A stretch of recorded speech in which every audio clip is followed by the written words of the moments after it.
Bayangan gelap Ibel menutupi seluruh dunia dan merasuki tubuh Ye Xuan. Seluruh dunia diselimuti kegelapan, tanpa seberkas cahaya pun. Ye Xuan menebas dengan prinsip ilmu pedang, meninggalkan bekas pedang sepanjang ratusan mil di langit yang ditutupi oleh bayangan hitam, namun dia tetap tidak dapat memotong bayangan hitam tersebut. Jangan melawan, kamu sangat lemah. Kalau kamu bukan naga Ibel dari semua dunia, aku bahkan tidak akan memandang rendah dirimu. Bayangan gelap Ibel itu menguasai seluruh dunia, dan gema kata-katanya memenuhi dunia. Ye Xuan segera membangunkan naga Ibel seluruh dunia dan menggunakan kekuatan naga Ibel untuk melawan. Mengaum, naga Ibel seluruh dunia meraung dan menyerbu keluar. Ketika Dewa Ibel bayangan hitam melihat naga Ibel 10.000 dunia muncul, dia tertawa lebih keras lagi. Apa? Kau ingin menggunakan naga Ibel 10.000 dunia untuk melawanku? Tidakkah kau tahu bahwa naga Ibel 10.000 dunia adalah milikku? Kembalikan apa yang menjadi milikku. Saat Dewa Ibel mengatakan ini, bayangan gelap berubah menjadi naga Ibel dari semua dunia yang 100 kali lebih besar. Ia membuka mulutnya dan menghisap, dengan paksa menyeret jiwa bela diri naga Ibel dari semua dunia milik Ye Xuan keluar. Ye Xuan tiba-tiba terkejut. Roh bela diri naga Ibel seluruh dunia kehilangan kendali dan ditelan oleh naga Ibel seluruh dunia yang diciptakan oleh bayangan hitam Dewa Ibel. Tidak peduli seberapa keras dia meraung, dia tidak bisa melepaskan diri. Kamu bukan embrio naga Ibel biasa. Ye Xuan segera menyadari ada yang tidak beres. Kendali yang dimiliki bayangan Ibel ini atas naga Ibel dari semua dunia benar-benar berbeda dari embrio naga Ibel lainnya. Kendali ini sangat kuat. Perasaan ini sangat mirip dengan melahap jiwa bela diri oleh seni jiwa Kaisar Langit 9, yang benar-benar tak tertahankan. Embrio naga Ibel lainnya. Apakah ada embrio naga Ibel lainnya di dunia ini? Saat bayangan Ibel berbicara, dia masuk lebih dalam ke tingkat hukum dan mulai menjelajahi informasi yang tersisa di tingkat hukum. Dia juga memperoleh pemahaman umum tentang proses evolusi historis zaman kuno dari tingkat hukum. Ye Xuan belum melihat banyak embrio naga Ibel. Selain miliknya, yang satu lagi adalah yang ditekan dalam perbendaharaan Dewa Pedang. Menurut catatan relevan milik Dewa Pedang Xuan Li Ge, embrio naga Ibel yang ditekan di perbendaharaan Dewa Pedang seharusnya berasal dari pertengahan hingga akhir zaman kuno. Kaisar Ibel suci yang menentang takdir hidup pada awal hingga pertengahan zaman kuno, jadi bayangan gelap Ibel yang muncul sekarang lebih tua dari bayangan Ibel yang ditekan dalam perbendaharaan Dewa Pedang. Setelah menyaksikan evolusi sejarah zaman kuno, Dewa Ibel bayangan hitam berkata perlahan begitu banyak waktu telah berlalu. Tepatnya, aku adalah embrio naga Ibel pertama, dan kalian semua adalah penggantinya. Naga Ibel 10.000 dunia adalah milikku, dan kalian tidak memenuhi syarat untuk memilikinya. Setelah bayangan hitam Dewa Ibel selesai berbicara, ia meledak dengan kekuatan melahap yang lebih kuat, menarik jiwa bela diri naga Ibel 10.000 dunia keluar dari tubuh Ye Xuan sedikit demi sedikit. Perasaan ketika jiwa bela diri seseorang terpisah dari tubuhnya sangatlah menyakitkan. Ye Xuan berteriak keras dan berusaha sekuat tenaga melawan, tetapi dia masih tidak mampu menghentikan roh naga Ibel seluruh dunia meninggalkan tubuhnya. Pada saat yang sama, di kota Raja Ibel, Namong Fentian merasakan aura yang sangat kuat muncul di langit barat. Dia segera melompat ke puncak menara tertinggi di kota Raja Ibel dan melihat ke arah langit barat dengan ekspresi serius. Orang kuat Sinto lainnya, termasuk Jun Wuzhu, Jun Shengzu, Huan Ziyuan, Yao Jianyu, Shen Changhai dan lainnya, juga merasakan aura kuat ini dan muncul pada saat yang sama. Yaitu, Namong Fentian berkata dengan sungguh-sungguh situasinya tidak baik. Aura ini sepertinya bukan berasal dari alam Jiushu. Itu adalah napas dari kehampaan di luar domain. Sekte Suci Lingtai telah menekan retakan di kehampaan di luar domain. Bagaimana mungkin Ibel dari kehampaan di luar domain muncul di sini? Yao Jianyu segera menyadari bahwa napas ini bukan milik alam Jiushu. Di alam Jiushu, Sekte Suci Lingtai bertanggung jawab untuk menekan keretakan di kekosongan ekstrateritorial dan menghalangi invasi udara keruh dari kekosongan ekstrateritorial. Demi menutup celah di kehampaan di luar domain, Sekte Suci Lingtai bahkan mendorong dunia kecil sekte itu keluar dunia untuk menutup celah tersebut. Akibatnya, dunia kecil Sekte Suci Lingtai tercemar oleh udara busuk. Sekte Suci Lingtai menggunakan formasi untuk memblokir udara busuk selama ribuan tahun, hingga dunia kecil itu dipenuhi dengan udara busuk dan menjadi tidak dapat dihuni. Akhirnya, Sekte Suci Lingtai harus mencari tanah suci lain untuk sektenya. Ketika Zhou Agung berdiri, tanah suci diberikan kepada Sekte Suci Lingtai, dan dengan demikian terjalinlah hubungan baik antara Sekte Suci Lingtai dan Zhou Agung. Setelah Perang Kuno, pertempuran antara Kaisar Dewa Qing Qiao dan Raja Ibel Abadi menciptakan banyak retakan di kekosongan ekstrateritorial di alam Jiushu.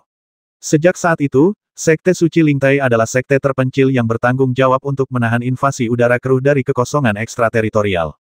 Oleh karena itu, Yao Jianyu sekilas mengenali bahwa aura yang muncul dari arah tahta abadi di barat bukanlah milik alam Jiushu. Itu belum tentu berasal dari kehampaan di luar wilayah kekuasaan. Itu juga bisa jadi Ibel yang telah lama disegel di 9 provinsi. Klan Ibel surgawi pasti ingin binasa bersama dan melepaskan Ibel yang mengerikan. Setelah mengucapkan kata-kata ini, Namong Fentian segera mengendarai awan api dan terbang menuju tahta abadi. Prajurit Shinto yang tersisa juga mengetahui kengerian aura ini. Jika tidak segera ditekan, kemungkinan besar akan menyebabkan malapetaka. Setelah Namong Fentian dan banyak orang kuat lainnya mendekati tahta abadi, mereka melihat bayangan hitam besar menutupi langit, dan mereka langsung terkejut. Monster ini jauh lebih mengerikan dari yang kubayangkan. Wajah Yao Jianyu menjadi semakin serius. Sebagai sesepuh sekte suci Lingtai, dia tahu lebih banyak tentang kehampaan di luar domain daripada siapapun, dan tangannya mulai gemetar tanpa sadar. Namong Fentian segera menyalakan api yang membakar langit, membakar ke arah bayangan gelap Ibel. Bayangan gelap Dewa Ibel itu terganggu dan segera menoleh. Dia mengangkat tangannya untuk memadamkan api yang menyala-nyala, lalu menamparkan Namong Fentian ke tanah dengan satu telapak tangan. Wah! Namong Fentian mengerang dan jatuh ke tanah, dan api menyebar seperti gelombang. Prajurit Shinto lainnya terpengaruh oleh kekuatan sisa telapak tangan ini dan menghindar dengan panik. Setan, mati. Kedua leluhur keluarga Jun memanifestasikan janin reinkarnasi mereka pada saat yang sama dan menyerang bayangan gelap Dewa Ibel. Bayangan gelap Dewa Ibel mendongak, dan dua sinar cahaya hitam melesat keluar dari matanya, dan dengan dua ledakan, kedua leluhur keluarga Jun terlempar. Ah! Jun Wuzu mengerang dan memuntahkan darah. Situasi Jun Shengzu bahkan lebih buruk. Janin reinkarnasinya hancur hanya dengan satu pukulan dan dia mengalami koma. Jun Wuzu tidak berani tinggal, dan segera menangkap Jun Shengzu dan melarikan diri. Huan Ziyuan, Yao Jianyu, dan yang lainnya yang tersisa melihat bahwa Namong Fentian dan Jun Wuzu, yang memiliki kultivasi Tianzi Divine Dao, terluka parah hanya dengan satu pukulan, jadi mereka tidak berani maju.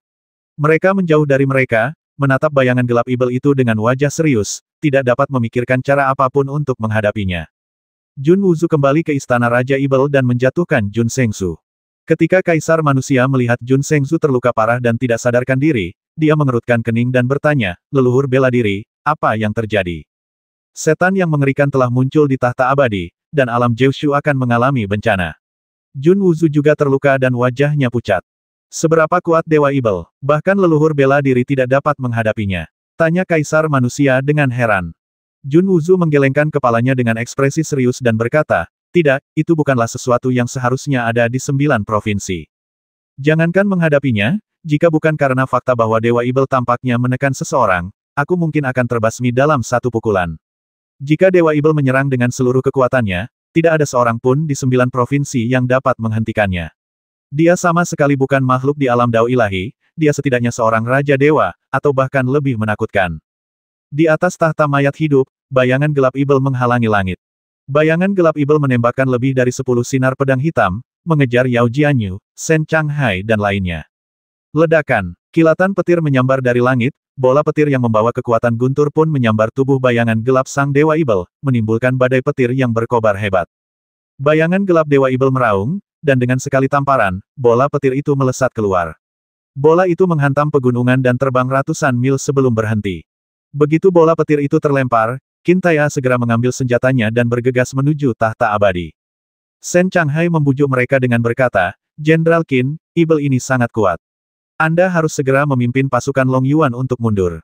Kamu bisa pergi, tapi aku tidak bisa." Qin Tai'a telah memerintahkan pasukan Long Yuan untuk mundur, tetapi Ye Xuan masih terjebak di tahta abadi. Yang lain bisa mundur, tetapi dia tidak bisa. Di dalam bayangan gelap sang Ibel, cahaya pedang menyambar ke depan, tetapi sama sekali tidak dapat menembus blokade bayangan itu.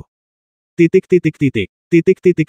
Qin Tai'a mengangkat tombaknya dan menyerang, menyapu sinar cahaya yang memecah langit dan bumi, dan merobek celah panjang di tubuh Dewa Ibel. Bayangan gelap Ibel menamparkan Qin Tai'a dengan punggung tangannya dan mengirimnya terbang.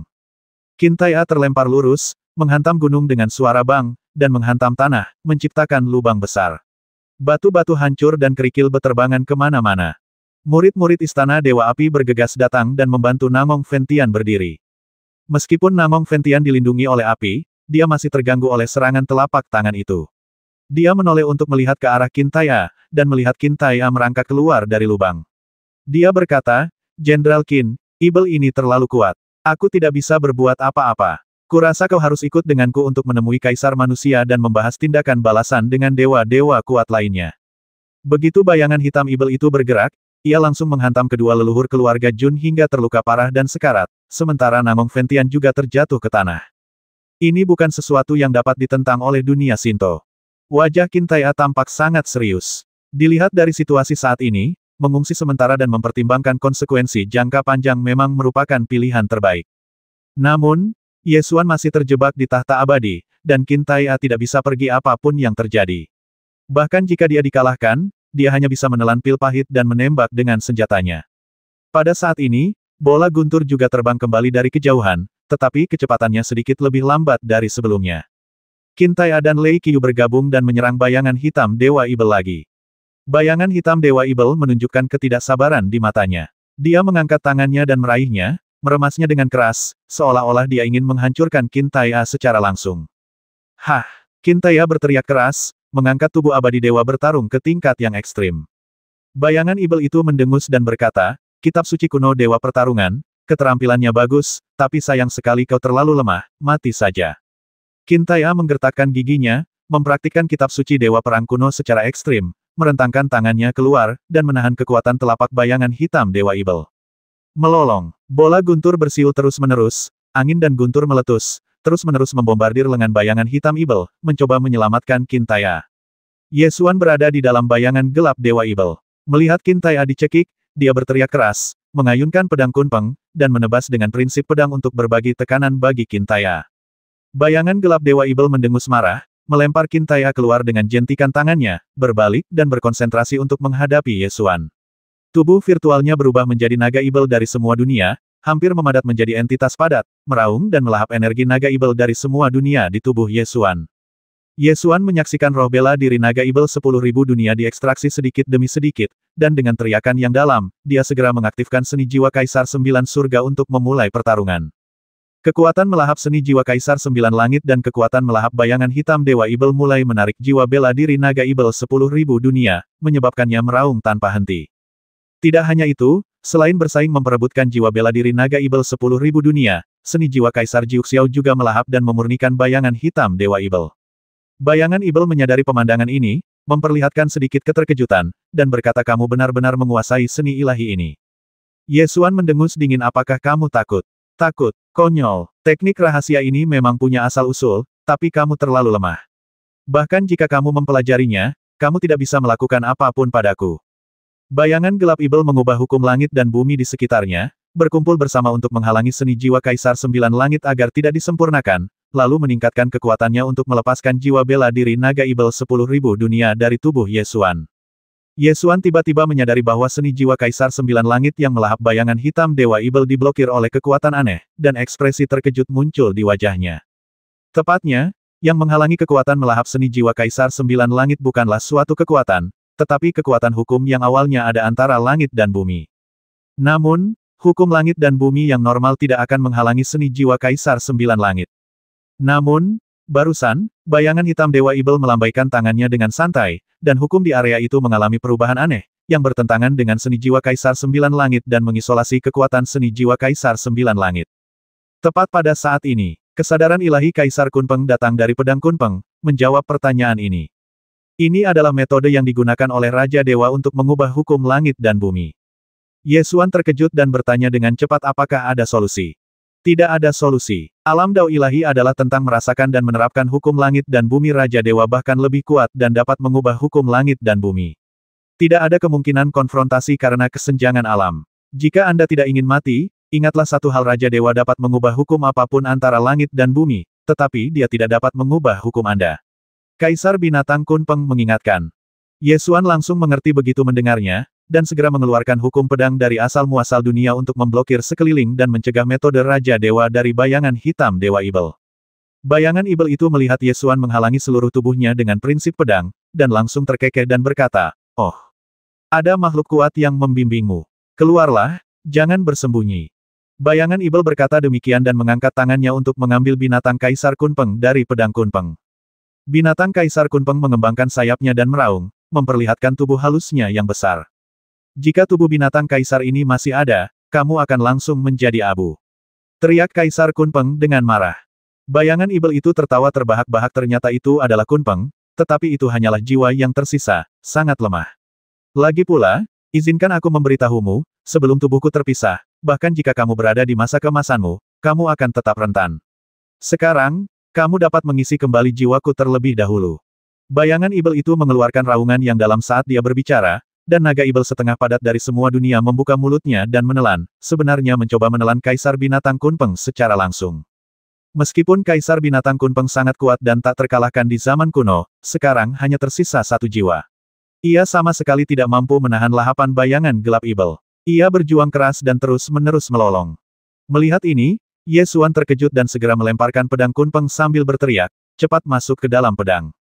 Kaisar Binatang Kunpeng berjuang untuk melepaskan diri dari bayangan Ibel, berubah menjadi embusan angin, dan mengalir ke pedang Kunpeng. Ye Xuan membuat gerakan pedang dengan tangannya, memanggil kembali pedang Kunpeng, dan menggunakan prinsip-prinsip ilmu pedang untuk menghalangi bayangan gelap Ibel. Berhentilah berjuang. Saat aku mengambil kembali jiwa bela diri naga Ibel dari semua dunia, kau tidak akan mampu menahan kekuatanku sama sekali. Bukankah lebih baik kau menunjukkan tubuh fisikmu? Dengan begitu kau dapat naik ke surga dalam satu langkah dan memperoleh kekuatan tertinggi yang tidak dapat ditandingi oleh siapapun di dunia ini. Bayangan hitam Dewa Ibel tertawa terbahak-bahak. Di atas tahta mayat hidup, bayangan gelap Ibel menutupi langit, dan bola petir menukik ke bawah untuk menyerangnya lagi dan lagi, membuatnya benar-benar marah. Dewa Ibel memanjangkan bayangan hitam, menjebak bola guntur, dan mulai melahap esensi sejati monster pada bola guntur. Melolong, bola petir itu menjerit dan meronta, tetapi tidak dapat melepaskan diri dari jeratan bayangan hitam. Situasi Kintai A serupa. Mengandalkan tubuh abadi Dewa berjuang, dia nyaris tak mampu menahan serangan bayangan hitam Dewa Ibel, tetapi serangan itu sama sekali tak berpengaruh. Tepat pada saat ini, dunia kecil kota Void muncul di langit. Su Zexue terbang keluar dari dunia kecil itu dengan ekspresi cemas. Dia melambaikan tongkat kayu roh dan melemparkannya dengan ganas. Tongkat roh kayu itu dimasukkan ke puncak tahta mayat hidup, lalu akar dan cabangnya tumbuh keluar, dan dengan cepat berubah menjadi pohon suci. Pohon suci itu terus tumbuh dan menutupi seluruh gunung.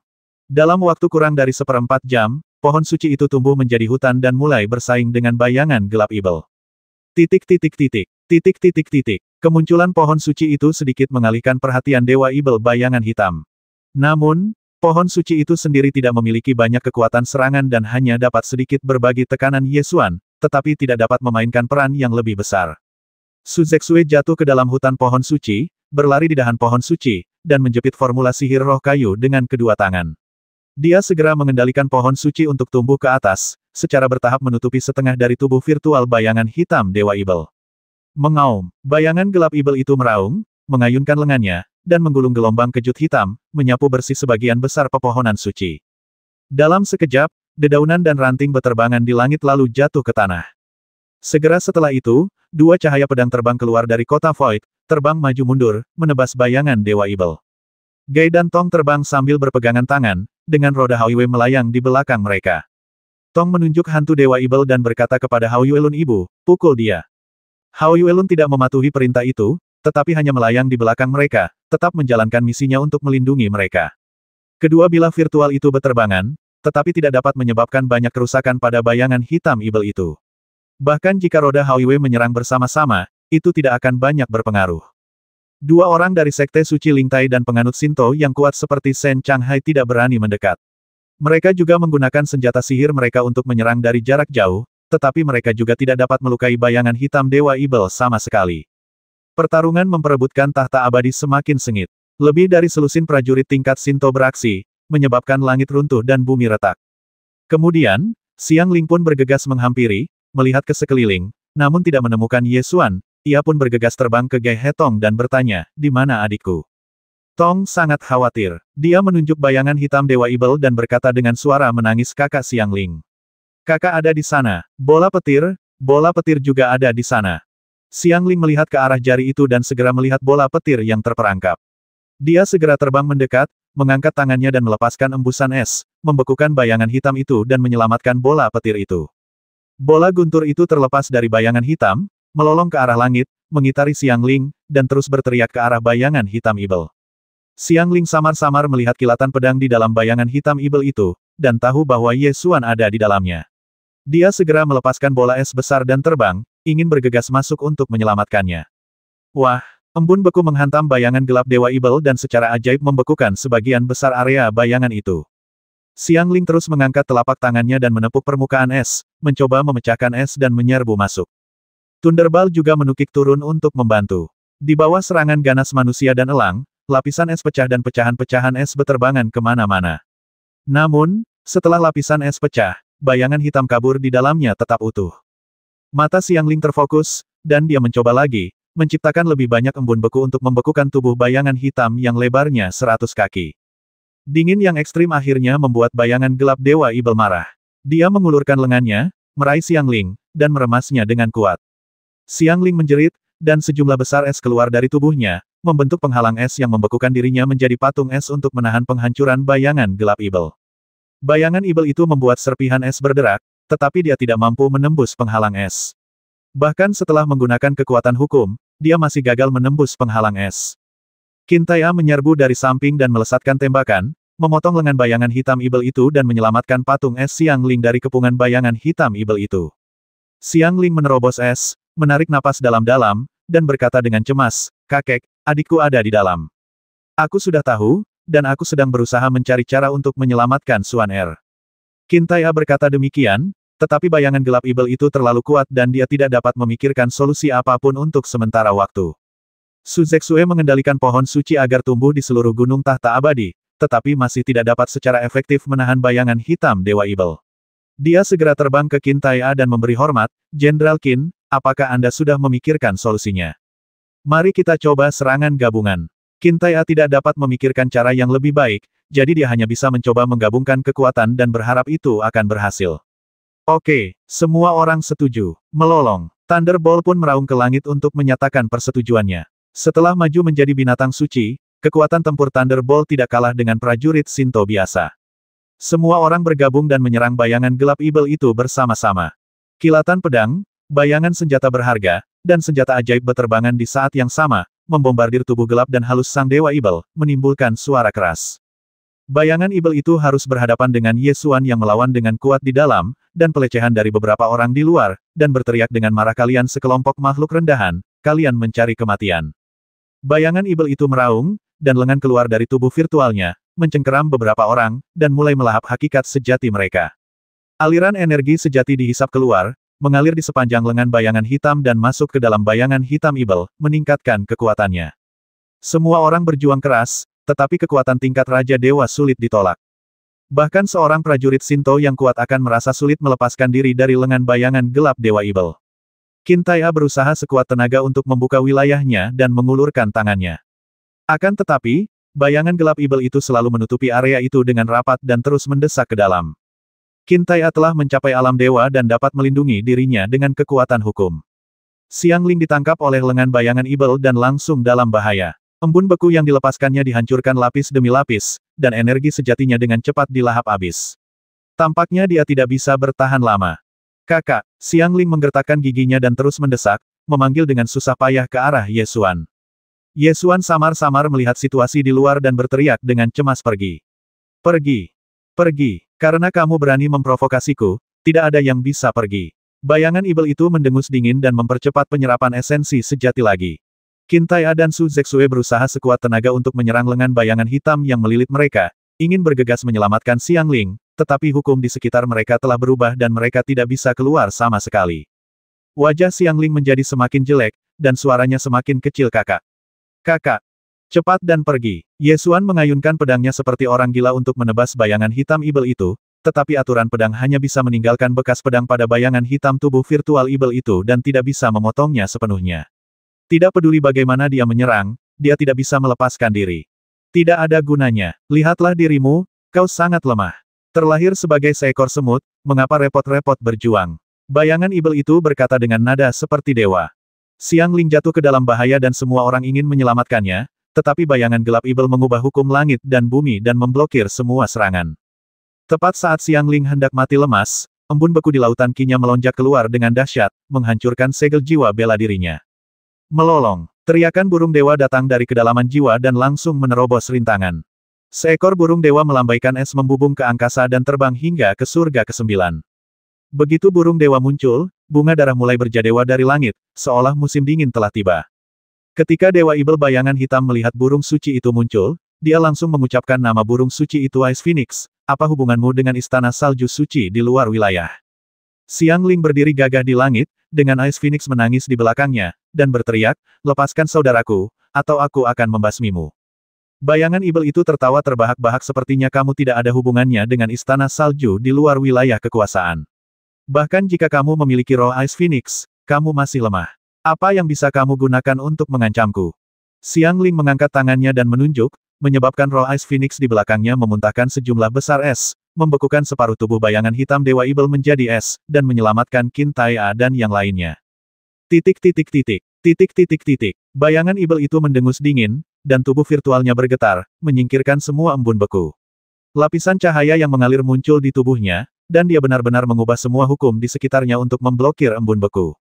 Xiangling sekali lagi berusaha mengendalikan roh Ice Phoenix untuk memuntahkan embun beku, namun hanya dapat sedikit membekukan tubuh Demon Shadow dan tidak dapat menciptakan efek yang lebih besar. Setelah aku membereskan embrio naga Ibel dan memperoleh tubuh fisik, aku akan membereskan kalian makhluk kelas rendah. Bayangan Ibel itu melihat bahwa Xiangling dilindungi oleh Ice Phoenix dan akan sulit membasminya jika dia mengalihkan perhatiannya untuk menghadapinya sebentar, jadi dia segera berbalik dan berkonsentrasi untuk menghadapi Ye Xuan. Ye Xuan dan bayangan gelap Dewa Ibel masih bertarung untuk mendapatkan jiwa bela diri naga Ibel seluruh dunia. Namun, bahkan dengan seni jiwa Kaisar Sembilan Surga, jiwa bela diri naga Ibel seluruh dunia masih dilucuti sedikit demi sedikit dari tubuhnya. Rasa sakit datang dari dalam jiwanya. Ye Xuan menggertakkan giginya dan menahannya, ekspresinya sedikit berubah karena rasa sakit itu. Tidak hanya itu, Ye Xuan mendapati dirinya telah kehilangan kendali sepenuhnya atas roh bela diri naga Ibel 10.000 dunia. Naga Ibel dari semua dunia adalah milikku. Aku telah meminjamkannya kepadamu begitu lama, sekarang saatnya untuk mengembalikannya. Sebagai gantinya, kamu harus menawarkan tubuhmu. Naga Ibel dari semua dunia yang diubah oleh bayangan hitam Ibel menjadi semakin jelas, dan telah menjadi entitas setengah padat. Pada titik ini, Ye Xuan sudah bisa melihat bahwa jiwa bela diri naga Ibel semua dunia memang merupakan jiwa bela diri asli lawan, dan bahkan wujud asli lawan kemungkinan besar adalah naga Ibel semua dunia. Jangan melawan. Kembalikan bagian dari jiwa bela diri naga Ibel semua dunia ini kepadaku, dan jiwaku akan menjadi lengkap. Kemudian tubuhmu akan menyatu dengan tubuhku, dan kau akan memperoleh kekuatan yang tak terkalahkan di dunia. Dewa Ibel bayangan hitam membujuk sambil berjuang untuk jiwa bela diri naga Ibel semua dunia. Cahaya tajam melintas di mata Ye Xuan, dan lengkungan berbahaya muncul di sudut mulutnya. Dia mencibir dan berkata, kau menginginkan roh bela diri naga Ibel, kan? Bayangan gelap Ibel mencium sedikit bahaya dalam ekspresi Ye Xuan, tetapi dia tidak dapat membayangkan apa yang dapat dilakukan manusia lemah untuk mengancamnya. Ye Xuan menyeringai dan berkata, aku akan memberitahumu sebuah rahasia. Ketika aku pertama kali mendapatkan roh bela diri naga Ibel Myriad Words, aku tidak benar-benar ingin menyimpannya. Karena kamu bersikeras untuk merampasnya, maka mari kita lakukan ini. Ye Xuan segera mulai berlatih seni jiwa Kaisar Sembilan Surga dan mulai menyempurnakan jiwa bela diri naga Ibel 10.000 dunia. Jiwa bela diri naga Ibel seluruh dunia dimurnikan menjadi gumpalan energi hampa, yang mengalir ke lautan Qi Ye Xuan dan berputar di sekitar pusat lautan Qi.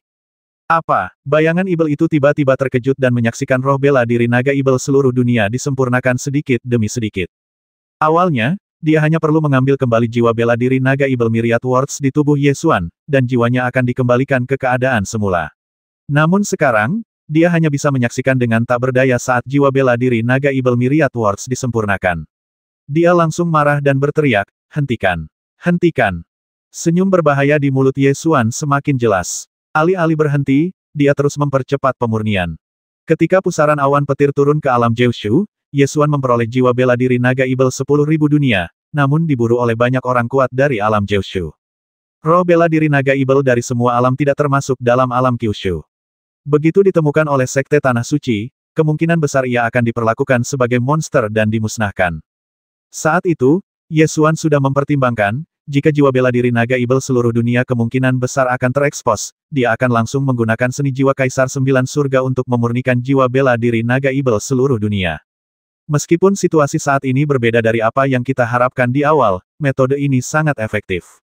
Berhenti. Semut, berhenti. Bayangan hitam Ibel itu marah dan meraung tanpa henti. Ye Xuan tidak berniat untuk berhenti. Semakin marah lawannya, semakin besar dampak dari pemurnian roh bela diri naga Ibel 10.000 dunia padanya. Di bawah penyempurnaan seni jiwa Kaisar Sembilan Surga, jiwa bela diri naga ibel 10.000 dunia terurai menjadi gumpalan energi hampa, mengalir ke lautan Qi, membentuk badai energi hampa. Ye Xuan dapat merasakan bahwa badai energi kehampaan ini mengandung banyak kekuatan magis dari naga ajaib dari semua alam, tetapi dia tidak dapat mempelajarinya dan memahaminya untuk saat ini. Melihat energi kehampaan yang luas ini, hati Ye Xuan tiba-tiba tergerak, dan dia menggunakan metode memadatkan bintang esensi sejati untuk memadatkan energi kehampaan menjadi bintang esensi sejati. Metode ini sangat efektif. Energi hampa berputar cepat dan berangsur-angsur mengembun menjadi bintang energi ungu gelap. Akan tetapi, bintang energi yang terbentuk dari energi hampa tidak dapat disebut bintang energi sejati. Akan lebih tepat jika disebut bintang hampa. Dalam waktu kurang dari 1/4 jam, jiwa bela diri naga ibel seluruh dunia telah sepenuhnya disempurnakan dan akhirnya dipadatkan menjadi 3 bintang hampa. Bayangan Dewa Ibel itu menyaksikan dengan tak berdaya saat roh bela diri naga ibel dunia 1000 yang dapat mengisi ulang dirinya sendiri disempurnakan, dan amarahnya membara dengan ganas semut, apakah menurutmu aku tidak bisa membasmimu? Aku tidak membasmimu hanya karena aku membutuhkan tubuhmu. Kau benar-benar membuatku marah sekarang. Bayangan hitam ibel itu meraung dan berubah total menjadi bayangan hitam naga ibel, menerkam ke arah Ye Xuan dan menggigitnya. Mata Ye Xuan terfokus dan dia segera menyadari bahwa tebakannya benar. Mengapa roh yang memiliki jiwa bela diri naga ibel seluruh dunia disebut embrio naga ibel? Dilihat dari situasi bayangan hitam naga ibel, roh bela diri naga ibel dari semua dunia itu sendiri sadar. Jika tidak dihentikan, ia akan tumbuh menjadi jiwa naga ibel di dalam tubuh dan akhirnya mengambil alih tubuh fisik. Bayangan gelap naga jahat menggigitnya, dan Ye Xuan mengayunkan pedangnya untuk memotongnya. Pedang itu ditangkap oleh cakar naga, dan bayangan hitam naga ibel itu membuka mulutnya dan mulai melahap jiwa Ye Xuan, sambil meraung karena kau berani menghancurkan jiwa naga ibelku, aku juga akan menghancurkan jiwamu, mati. Ah! Jiwa Ye Xuan terkoyak oleh jarak, dan gelombang rasa sakit yang hebat datang dari kedalaman jiwanya. Bahkan jika dia mengaktifkan bab jiwa abadi, dia masih tidak dapat menahan kekuatan sobek yang kuat ini. Pada saat yang sama, Qin Tai'a dan yang lainnya di luar melihat bayangan hitam berbentuk ibel surgawi yang berangsur-angsur berubah menjadi bayangan hitam naga ajaib. Mereka segera menduga bahwa situasi yang dihadapi Ye Xuan menjadi semakin berbahaya. Xiang Ling mengendalikan roh Ice Phoenix untuk menyemburkan embun beku berulang kali, mencoba menghalangi bayangan gelap naga jahat. Namun, kultivasinya sendiri tidak cukup. Bahkan dengan Ice Phoenix Spirit, itu hanya cukup untuk melindungi dirinya sendiri, dan dia tidak bisa melukai Dark Shadow Dragon secara serius. Kakek, tolong cepat pikirkan solusinya. Xiang Ling berteriak pada Qin Tai'a. Qin Tai'a juga merasa cemas, tetapi menghadapi makhluk setingkat Raja Dewa, dia sangat tidak berdaya dengan kultivasinya di alam Dao Ilahi. Pada saat ini, Yao Jianyu terbang mendekat dan berkata, Jenderal Qin, ibel ini pasti berasal dari kehampaan di luar domain. Kekuatannya terlalu kuat. Meskipun Sekte Suci Lingtai telah berkomitmen untuk memblokir invasi udara keruh dari kehampaan di luar domain selama beberapa generasi, tidak ada cara untuk mengatasinya untuk saat ini. Saya khawatir saya harus menunggu sampai saya kembali ke Sekte untuk membahas tindakan balasan dengan para tetua Sekte lainnya. Bagi Sekte Suci Lingtai, ini memang pendekatan yang tepat. Namun, bagi Qin Tai'a, mundur sekarang berarti menyerahkan Ye Xuan, yang tidak bisa dia lakukan, jadi dia hanya bisa berkata, Priao, kamu sudah melakukan yang terbaik, kamu bisa pergi dulu. Ketika Xiang Ling mendengar Yao Jianyu menyebutkan kekosongan di luar domain, sesuatu tiba-tiba terlintas di benaknya, dan dia langsung berteriak Zilingji, keluarlah dari sini. Jika aku melihatmu lagi, aku akan membasmimu. Serangkaian tawa menawan terdengar dari kehampaan, dan Zilingji muncul dalam kobaran api ungu, menggoda saudari Xiang Ling, jangan terlalu galak. Xiang Ling tidak ingin berdebat dengannya. Dia menunjuk bayangan hitam naga itu dan bertanya, kamu pasti tahu apa ini, kan? Zilingji tidak menyangkalnya dan menjawab tentu saja, ini seharusnya menjadi embrio naga ibel pertama di zaman kuno. Memang lebih kuat daripada yang lain. Kalau begitu, sebaiknya kau cari cara untuk menghadapinya. Kata Xiang Ling tergesa-gesa. Zilingji menggelengkan kepalanya dan berkata, aku tidak bisa berbuat apa-apa. Bahkan jika itu adalah embrio naga ibel yang paling lemah, aku tidak bisa menghadapinya, belum lagi ini adalah embrio naga ibel pertama, yang paling kuat. Dilihat dari aura yang dipancarkannya, hanya Raja Dewa yang bisa mengalahkannya. Sekarang ia hanya dalam bentuk roh. Jika ia memiliki tubuh fisik dan menyambut kedatangan makhluk dari domain bintang kegelapan, semua makhluk di 9 provinsi akan punah. Pada saat ini, teriakan Ye Xuan terdengar dari bayangan gelap naga jahat. Ah! Rasanya sakit seakan-akan jiwa seseorang sedang terkoyak. Su Zexue mendengar teriakan itu, berdiri di atas pohon suci, mengendalikan mahkota besar yang menyerupai gunung, dan menyerbu ke dalam bayangan dengan sekuat tenaga. Catatan dari pohon suci itu dimasukkan ke dalam bayangan gelap naga jahat dan langsung hancur. Su Zexue jatuh dari langit dan mencengkeram tanaman merambat itu dengan panik untuk menenangkan tubuhnya. Dia menolak untuk menyerah dan mencoba lagi. Titik titik titik. Titik titik titik. Kakak, Xiangling menangis terseduh-seduh saat mendengar teriakan itu. Dia menghunus pedangnya dan menaruhnya di leher Zilingji, sambil berkata dengan tidak masuk akal, jika kau tidak dapat memikirkan cara untuk menyelamatkan kakakku, aku akan menguburmu bersama kakakku. Kakak Xiangling, kau bersikap tidak masuk akal, ucap Zilingji dengan nada genit. Qin Tai'a memasang ekspresi serius dan berkata dengan suara yang dalam, apapun metodenya, selama masih ada secercah harapan, semuanya akan baik-baik saja. Kau hanya perlu memberitahuku metodenya, dan sisanya bukan urusanmu. Bahkan jenderal besar pun tidak bisa berbuat apa-apa, jadi apa yang bisa dilakukan gadis kecil sepertiku? Kata Zilingji lembut dan menawan. Mata Qin Tai'a menjadi gelap dan dia berkata, kau seharusnya tahu mengapa Suan Er mengampuni nyawamu. Jika aku mengampuni nyawamu tetapi tidak ada gunanya, kau tahu akibatnya. Zilingji merasakan niat membasmi di mata Qin Tai'a, dan senyum di wajahnya langsung menghilang. Sebelumnya, apapun yang dikatakan Xiangling tentang membasminya, itu hanyalah ancaman dan dia tidak benar-benar bermaksud melakukannya.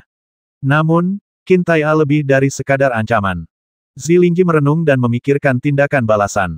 Pada saat yang sama, teriakan Yesuan yang merobek jiwa dapat terdengar dari bayangan gelap naga jahat dari waktu ke waktu.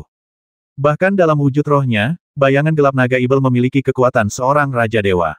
Anda dapat membayangkan betapa kuatnya dia. Kesabaran Qin Tai'a sedikit demi sedikit habis, dan niat membasmi di matanya semakin kuat. Zilingji berkata cepat, jika kita harus berbicara tentang solusinya, hanya ada satu, lemparkan kembali embrio naga Ibel ke kehampaan di luar domain. Dinding kristal kehampaan 9 provinsi bukanlah sesuatu yang bisa dilintasi begitu saja. Embrio naga Ibel awalnya berasal dari kehampaan di luar domain. Setelah dibuang keluar dari 9 provinsi, ia tidak akan kembali lagi. Qin Tai'a mengerutkan kening dan bertanya, apakah kau punya cara untuk membuka pintu menuju kekosongan di luar domain? Bagaimana mungkin? Zilingji segera menggelengkan kepalanya dan menambahkan, dinding kristal hampa alam Jiushu bukanlah sesuatu yang dapat dihancurkan oleh siapapun. Jika tidak, Ibel dari kehampaan di luar domain dapat dengan mudah menyerbu alam Jiushu. Belum lagi aku khawatir tidak ada seorang pun di alam Jiushu yang dapat membuka pintu menuju kehampaan di luar domain. Lalu apa gunanya ini? Xiangling berkata dengan cemas dan marah. Di sisi lain, Su Zexue mencoba menyerang bayangan hitam naga Ibel dengan pohon suci tetapi gagal. Dia segera bergegas dan mengambil alih pembicaraan, berkata, tercatat dalam buku-buku kuno lembah Senmu bahwa pada zaman kuno, pertempuran antara Kaisar Dewa Qingqiao dan Raja Ibel mayat hidup menghancurkan dinding kristal hampa alam Jiushu. Setelah dinding kristal hampa itu sembuh, beberapa retakan masih tersisa. Benar sekali, pasti ada celah di luar alam Jiushu. Zilingji mengiyakan. Di mana itu? Xiangling bertanya dengan cemas. Zilingji menatap Yao Jianyu yang berdiri di sampingnya dan berkata, kau harus bertanya pada peri ini. Konon, misi Sekte Suci Lingtai adalah menjaga celah di kehampaan di luar wilayah kekuasaan. Semua orang menoleh untuk melihat Yao Jianyu. Yao Jianyu tertegun dan mengerutkan kening. Huan Ziyuan, penganut Shinto kuat lainnya dari Sekte Sein Lingtai, segera melangkah maju dan berkata, Sekte Sein Lingtai memang memiliki misi menjaga celah kekosongan luar, dan celah kekosongan luar itu telah diblokir dan tidak mungkin untuk dilewati. Jadi, Anda tidak perlu memikirkannya. Jika kita bisa menghalanginya, kita bisa menggalinya. Ekspresi Qin Tai'a menjadi tegas dan dia telah membuat keputusan di dalam hatinya. Apakah kau tahu apa akibatnya jika kau menggali celah di kehampaan di luar domain? Begitu udara keruh dari kehampaan di luar domain masuk ke alam Jiushu, semua makhluk di alam Jiushu akan mati, dan kau tidak akan bisa lolos dari bencana ini. Kata Huan Ziyuan dengan serius.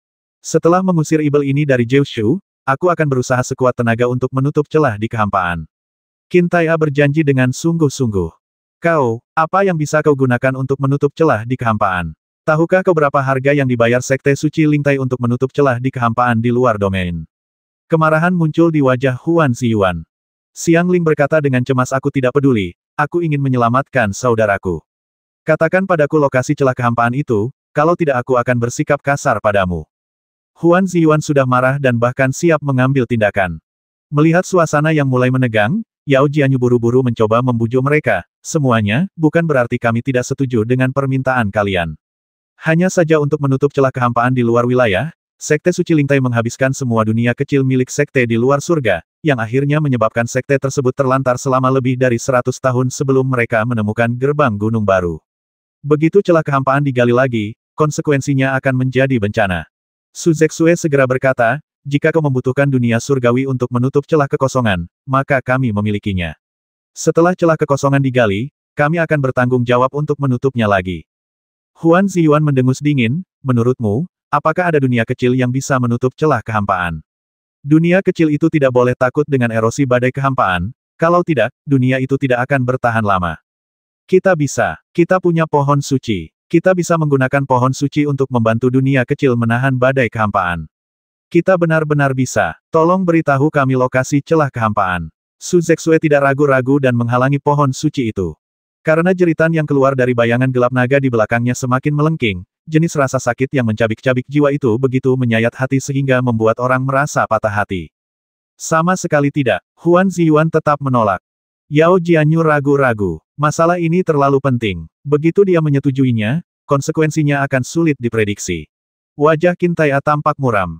Dia tidak menaruh semua harapannya pada mereka berdua, tetapi malah mengedipkan mata pada bayangan gelap di kejauhan. Pemimpin pasukan rahasia, Night Owl, segera mengerti apa yang dimaksud komandan dan menghilang dari tempat itu dalam sekejap. Tidak lama kemudian, Night Owl kembali dan mengirimkan pesan melalui pikirannya Provinsi Wastelen Selatan, 300 mil di sebelah timur Broken Moon Peak. Total jarak dari sini adalah 36.000 mil. Pergi dan bersiaplah, dan atur agar semua orang di kota Void mengungsi. Qin Tai'a segera memberi perintah, tidak lagi memperhatikan dua orang dari Lingtai Shengzong, dan langsung terbang ke tahta abadi.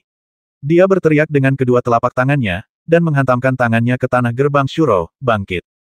Ledakan, bumi berguncang, dan gerbang Sura yang megah dan ganas muncul dari tanah, menerobos lapisan batu dan muncul di atas tahta mayat hidup. Segera setelah itu, Qin Tai'a menutup matanya, dan pikiran spiritualnya terhubung dengan gerbang Sura, menyebar di sepanjang bumi menuju Provinsi Belantara Selatan. Gambaran yang dilihat oleh pikiran dewa berubah dengan cepat, dan dalam beberapa tarikan napas, Provinsi Belantara Selatan muncul dalam pikiran dewa. Kemudian dia dengan cepat menemukan puncak bulan rusak, memperluasnya ke arah timur sejauh 300 mil lagi, menerobos kabut tebal, dan menemukan dunia kecil yang hancur di luar langit di antara awan. Tidak ada kehidupan lagi di dunia kecil ini. Pohon-pohon tua telah mengering dan hanya batangnya yang tersisa. Udara busuk mengambang di dunia kecil ini. Udara keruh menyebar ke alam Jiushu dalam bentuk gumpalan, namun jumlahnya relatif kecil dan dampaknya terhadap alam Jiushu dapat diabaikan. Setelah Qin Tai'a menemukan situs lama gerbang gunung Sekte Suci Lingtai, ia segera mengaktifkan gerbang Sura dan mengangkat gerbang Sura di dunia kecil gerbang gunung lama Sekte Suci Lingtai. Dua gerbang Sura merupakan dua sisi satu tubuh yang saling terhubung. Qin Tai'a memanggil gerbang Sura, lalu berteriak keras, menusuk bayangan hitam naga ibel dengan tombak, dan berteriak cepat masuk ke gerbang Sura. Di dalam bayangan gelap naga jahat, Yesuan berusaha sekuat tenaga untuk menahan serangan bayangan gelap naga jahat terhadap jiwanya. Tidak terbayangkan betapa sulit baginya untuk menggunakan kultivasi jalan ilahi Tianzi untuk melawan lawan setingkat Raja Dewa. Rasa sakit karena jiwanya terkoyak datang bagai gelombang, dan Yesuan merasa kepalanya hampir terbelah. Tiba-tiba, dia mendengar teriakan Qin Tai'a. Dia tidak lagi punya pikiran untuk memikirkan alasannya, dan segera menebas dengan pedang untuk memaksa mundur bayangan hitam naga jahat itu, lalu berbalik dan terbang menuju ke arah gerbang Sura. Bayangan gelap naga jahat itu menyerbu dan mengejar tanpa henti, tubuh virtualnya yang besar mengalir ke gerbang Sura dan melewatinya. Momen berikutnya, Yesuan dan bayangan hitam naga jahat tiba di sisi lain gerbang Sura, dunia kecil yang hancur. Arsitektur dunia kecil ini sangat megah dan elegan. Meskipun sekarang penuh dengan rerun dewa, orang masih dapat mengatakan bahwa dunia kecil ini pasti luar biasa saat masih utuh. Yesuan terbang dengan cepat, tetapi dia tidak dapat melarikan diri dari jangkauan bayangan hitam naga ajaib itu. Kepala naga setengah padat mengejarnya dari dekat, melahap dan mencabik jiwanya dengan gila-gilaan. Setelah bertarung dengan jiwanya selama setengah hari, Yesuan telah mencapai batasnya di bawah kekuatan dahsyat dari Raja Dewa Bayangan Naga Ibel. Demi memulihkan energi sejatinya dan melawan bayangan gelap naga jahat, Yesuan membuka segel bintang energi sejatinya berulang kali guna menghalangi kekuatan melahap bayangan gelap naga jahat yang amat dahsyat. Pada akhirnya, bahkan bintang-bintang yang hampa pun ikut terbuka. Energi kekosongan yang melonjak keluar dan mengamuk di lautan Qi. Energi hampa ini diperoleh dengan memurnikan jiwa bela diri naga ibel dari semua dunia. Ye Xuan melihat beberapa kekuatan magis naga ibel dari semua dunia dalam energi hampa yang melonjak dan dengan cepat memahami dua di antaranya. Akan tetapi, kini mereka berhadapan dengan jiwa sejati naga ibel seluruh dunia, dan kekuatan naga ajaib ini tidak ada gunanya sama sekali. Ye Xuan mengerahkan seluruh kekuatannya untuk mengaktifkan seni jiwa Kaisar Sembilan Surga dan bab jiwa abadi untuk melawannya. Dia menggertakkan giginya dan bertahan, menerobos batas kemampuannya sendiri berkali-kali. Bayangan hitam naga ibel juga sangat terkejut. Dia tidak menyangka bahwa manusia di alam dao ilahi benar-benar dapat bertahan begitu lama di bawah kekuatan naganya. Setiap kali dia berpikir akan melahap jiwa lawan, energi sejati yang kuat akan meledak keluar dan menghalangi upaya melahapnya. Setelah bertahan selama sehari, semua bintang esensi sejati yang dimurnikan dan dipadatkan dari aula pahlawan telah dibuka, dan semua esensi sejati telah habis. Saat melewati gerbang Sura, Ye Xuan telah mencapai titik kelelahan. Qin Tai'a mengikuti gerbang Sura dan tiba di gerbang Gunung Tua Sekte Suci Lingtai. Dia segera melihat sekeliling, mencari lokasi celah di kehampaan di luar wilayah kekuasaan. Su Zexue dan Xiang Ling juga bergegas dan mencari lokasi celah kehampaan secara terpisah. Xiang Ling awalnya ingin kedua gadis kecil itu, Gai dan Tong, tinggal di kota Void, tetapi mereka menolak untuk mendengarkan dan duduk di belakang bola guntur dan terbang bersama. Selain itu, Huan Ziyuan dan Yao Jianyu juga melewati gerbang Sura dan tiba di gerbang Gunung Tua.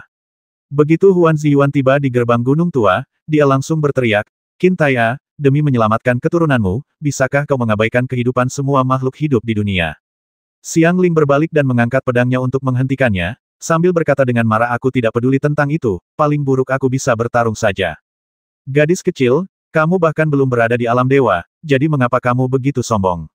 Apakah kamu benar-benar berpikir aku tidak berani menyentuhmu?" Huan Ziyuan menyipitkan matanya sedikit, mengangkat tangannya dan memberi isyarat, siap mengorbankan harta karunnya. Kemarahan tampak di wajah Xiang Ling, dia mendengus dingin, mengangkat tangannya dan menamparkan. Seekor burung Phoenix Es muncul di belakangnya, berteriak ke arah langit, dan mengepakkan sayapnya, langsung membekukan Huan Ziyuan menjadi es. Yao Jianyu di belakangnya juga terlibat sebelum dia bisa mengatakan apapun, dan juga membeku menjadi patung es. Di depan gerbang Gunung Tua Sekte Suci Lingtai, konfrontasi antara Ye Xuan dan bayangan hitam naga jahat terus berlanjut, tetapi Ye Xuan telah mencapai batasnya. Jiwanya terkoyak dan dia terluka parah, dan luka-lukanya semakin parah. Tidak butuh waktu lama bagi Qin Tai'a untuk menemukan lokasi retakan di kehampaan di luar domain. Dia melompat ke langit, menusuknya dengan tombak, menembus gunung, dan meledakkan lubang besar di dunia kecil itu. Sebuah celah di kehampaan di luar domain terbuka, dan segera badai kehampaan keluar dari celah tersebut, memusnahkan semua materi menjadi ketiadaan dimanapun ia lewat. Gai dan Tong dengan cepat melintas dan menggunakan kekuatan darah mereka untuk memblokir badai kehampaan. Bersamaan dengan badai kehampaan itu datang pula hembusan udara busuk yang besar. Di atas gerbang Sura, Zilingji menatap retakan yang pecah di kehampaan di luar domain dan mencium udara keruh yang familiar, ekspresinya sangat rumit. Celah di kekosongan di luar domain telah terbuka, tetapi sekarang ada masalah yang lebih besar di depan, bagaimana kita bisa melemparkan bayangan naga jahat ke dalamnya.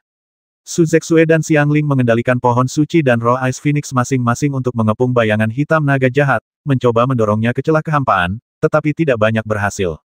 Jiwa Ye Xuan telah rusak parah dan kekuatannya semakin melemah. Bayangan gelap naga jahat itu tertawa terbahak-bahak. Selama dia bisa memurnikan jiwa Ye Xuan, dia akan mampu menguasai tubuh ini. Awalnya, dia meremehkan tubuh manusia dari alam dewa, tetapi setelah menemukan kekuatan sejati Ye Xuan, dia menjadi tertarik. Melihat jiwa Ye Xuan akan dimurnikan, mata Qin Tai'a menunjukkan tekad. Dia mengangkat tangannya untuk melepaskan baju besi yang rusak di tubuhnya dan membuangnya, lalu meningkatkan kekuatan garis keturunannya untuk menyalakan jiwa untuk kedua kalinya, menyebabkan kekuatan tempurnya melonjak cepat saat jiwanya terbakar. Inilah kekuatan garis keturunannya, sejenis kekuatan garis keturunan yang dapat menghancurkan jiwa sendiri, tubuh suci surgawi pembakar jiwa, yang meningkatkan kekuatan tempur dengan membakar jiwa. Ini adalah kedua kalinya jiwanya terbakar. Pertama kali terjadi 300 tahun yang lalu ketika ia bertarung mati-matian dengan Raja Ibel Fatian. Ia hampir mati saat itu, dan hanya bertahan hidup dengan mengandalkan kitab suci Dewa Perang Kuno untuk menyembuhkan luka-lukanya. Komentar tentang Qin Tai'a dalam Kronik Zhou Agung adalah bahwa ia menggunakan setengah dari kitab suci kuno untuk menaklukkan dunia, yang merupakan sesuatu yang diketahui semua orang. Namun, ada rahasia lain yang tidak diketahui dunia mengapa Qin Tai'a mampu menempuh jalan menjadi jenderal dewa meskipun ia sosok yang sederhana. 300 tahun yang lalu, setelah era Jenderal Tiangang berakhir, umat manusia di Provinsi Longyuan menghadapi krisis besar. Qin Tai'e tiba-tiba muncul dan menyelamatkan negara dari kehancuran. Pertama, ia memperoleh kitab suci Dewa Perang Kuno, dan kedua, ia memiliki tubuh yang sangat istimewa, tubuh suci surgawi pembakar jiwa. Potensi yang dirangsang oleh tubuh suci surgawi jiwa terbakar sebenarnya sama dengan jiwa penghancur diri. Hal yang istimewa tentang Qin Tai'e adalah ia dapat memperlambat proses penghancuran jiwanya sendiri dan secara bertahap melepaskan kekuatan tempur melampaui batasnya. Namun, metode meningkatkan kekuatan tempur ini sangat merugikan bagi diri sendiri.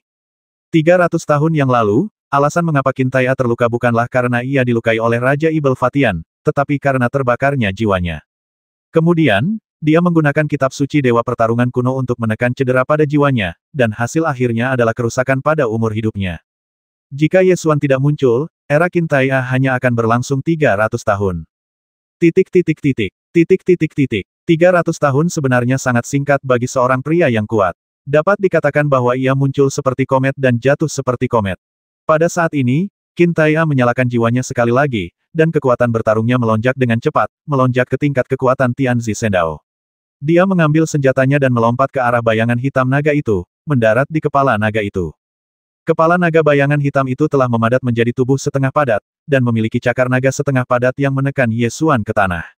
Mulut naga itu memancarkan kekuatan yang melahap, mencabik-cabik jiwa Ye Xuan.